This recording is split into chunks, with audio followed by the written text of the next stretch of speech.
Kumusta? Kumusta? Welcome to the Jay Roga Show podcast, the first conservative podcast in the Philippines. We're protecting the Filipino family from woke ideology. At ako po ang inyong host, si Jay Aruga. Kung hindi niyo napapansin na ang title is The Jay Aruga Show, definitely ang pangalan ng host ay si Jay Aruga. All right. So, before we continue, before we head to the topic at hand, nais ko lang kayo imbitahan to subscribe, of course, hit the notification bell, and whatever. Okay, let's head to the topic. Ganun lang naman tayo kabilis sa ating opening spiel. Itong topic na ito, basahin muna natin before tayo mag-comment. Sabi dito, baby girl who died from being left in the back of a hot car for hours in San Diego just 2 months after being adopted by local gay couple. A tiny baby girl died after being left in the back of a hot car for just 2 months. 2 months after her adoptive parents took her home as a newborn. So nakita daw siya sa likod ng SUV outside her parents' home in Santee, San Diego. She had been left in the car for several hours in 63 Fahrenheit weather when a family member found her and called 911. The baby girl was rushed to hospital but did not survive. So, studies show temperature inside the car can rise to 104 Fahrenheit in just half an hour on a 70F day and reach 115 in an hour. The body organs begin to shut down at 107 Fahrenheit.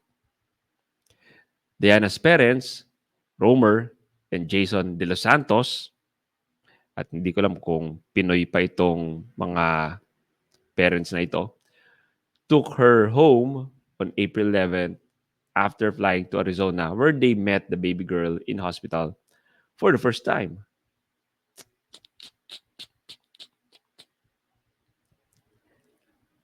Adorable photos showed them cradling the infant and introducing her to their 2-year-old son, who was also adopted, and Diana at home in her crib. So, ito yung SUV. Dito iniwan si baby girl. Okay, so ano masasabi natin dito sa pangyayaring ito? I I think wala namang kinalaman ang incident sa pagiging gay couple ng dalawang adoptive parents. Hindi naman dahil sa gay sila ay mangyayari na iiwan ang infant sa car. However, I think this is a result ng commodification of children. Dahil bilang same-sex couple, the only way for them to have a child is either through adoption. Yung nabanggit kanina, biruin nyo, kaka-adopt lang kay Diana. 2 months lang. Pero hindi na trato ng maganda. Or IVF. And both of which ay hindi best interest of the child ang I think nakataya. It's more of gusto namin magkaanak, adult desire namin ito, and please, bigyan niyo kami ng anak. So, ang nangyayari, nagmumukhang produkto ang bata rather than putting the child to the best possible care that the child could get. Yan ang sad. Nako-commodify ang bata. Sa IVF, the sad part is, lalo na kung same-sex parents, sabi nila tayong mga conservatives daw ang laging gumagamit ginagawa nating object ang babae by forcing a girl to carry the pregnancy to term by not allowing her to have an abortion. Sabi nila, conservatives daw ang ganun. Pero hindi ba nila alam na sa surrogacy, yan ang talagang paggamit sa katawan ng babae, lalo na kung dalawang male couples ang nag-hire sa isang surrogate na magdala ng kanilang quote-unquote anak.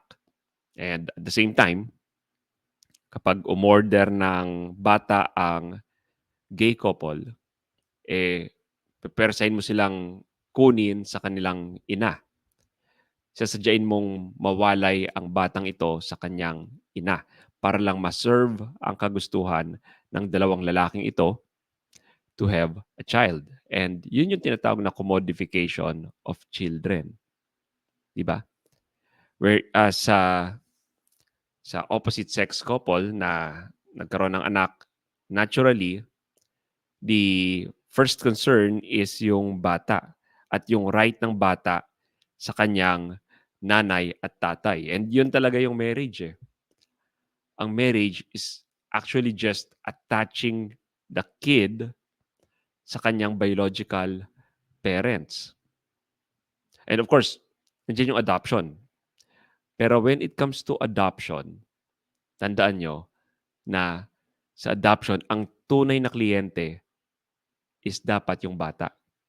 Kaya dapat sa adoption ay napaka-masinsin ang character investigation dun sa adoptive parents. Ang dapat na ginagawa ng adoption agency ay ibigay ang bata sa best possible environment kung saan siya dapat lumaki. At ang best possible environment, of course, alam natin all throughout history of the world is a low-conflict home with a mother and a father.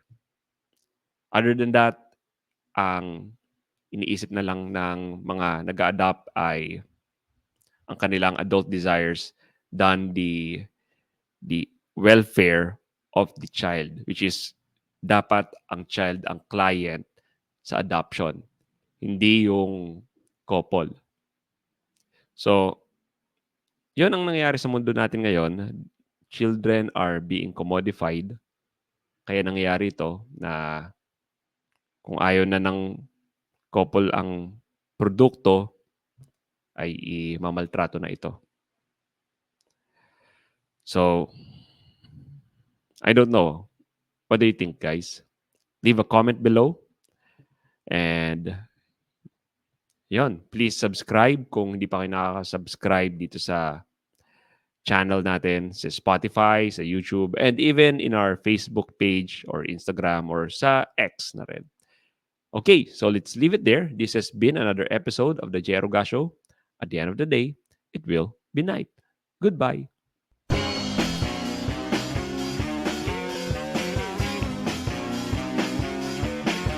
Hi, this is Jeroga of the Jeroga Show.